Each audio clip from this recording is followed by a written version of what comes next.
Hey, good morning, Memorial. Actually, I guess it's close to afternoon now. I don't know about you, but last week just felt really strange. It felt strange because we were kind of learning about what's the new normal. What's it going to be like in the next several weeks? And I know there could be even more changes coming, like shelter in place and things like that, where some of us have already kind of been doing that, so it may not be too bad of a change, really. But the thing I just kept being thankful to the Lord for was He was helping me to start to see in my family, in ministry at Memorial, what were some things that could be a part of the new normal. And so he really helped me to, set things up in such a way that now I kind of know, all right, what's the flow of the weeks? What are they going to be? Reaching out to people, planning Bible studies online, pre-recording sermons, all those kinds of things. So I'm thankful. It's easier to think of the purpose in the coming days when things are so different. So I've been praying that for all of us, that in this new normal, we would see life and purpose and not be discouraged in our weaknesses, even the weakness of humanity and the limits that we've discovered on ourselves or been reacquainted with, I guess, at some level. And so I'm doing this video with a really brightly colored umbrella and some really gorgeous flowers behind me, which I'm sure some of you maybe know exactly where I'm taking this. But it was like I walked outside yesterday and saw how gorgeous the flowers on the bushes by the sanctuary building are. So I wanted to share those with you at some level. But I also wanted to read for you a passage out of 2 Corinthians.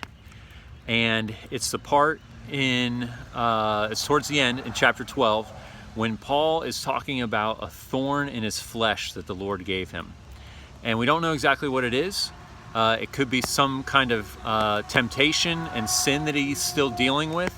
It could be something physical, like some kind of physical ailment that he's dealing with. We don't know what it is, but we know that it's causing him to stay weak and humble.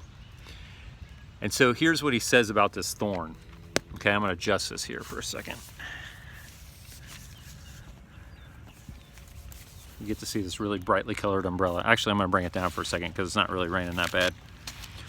Okay, so he says, 3 times I pleaded with the Lord about this, that it should leave me, that this thorn should leave him. He pleaded with the Lord about it, which we can plead to the Lord about these things. But he said to me, my grace is sufficient for you, for my power is made perfect in weakness. And here's what Paul says. Therefore, I will boast all the more gladly of my weaknesses, so that the power of Christ may rest upon me. For the sake of Christ, then, I am content with weaknesses, insults, hardships, persecutions, and calamities. For when I am weak, then I am strong. So here we are in a time of weakness. And look at what he says here. I am content with weaknesses, hardships, calamities. We are in calamities and hardships. But may the Lord help us to be content in it. May he help us to see life and joy and hope and purpose in these days. And may we encourage others to find life and hope and purpose in these days. And that we would be content, and that we would love to boast in our weaknesses, to boast in these hardships, so that the power of Christ, the power of God, can be seen more clearly in us through what he's doing in us and around us. Because it's awesome when he gets the glory, even when we are shown to be weak.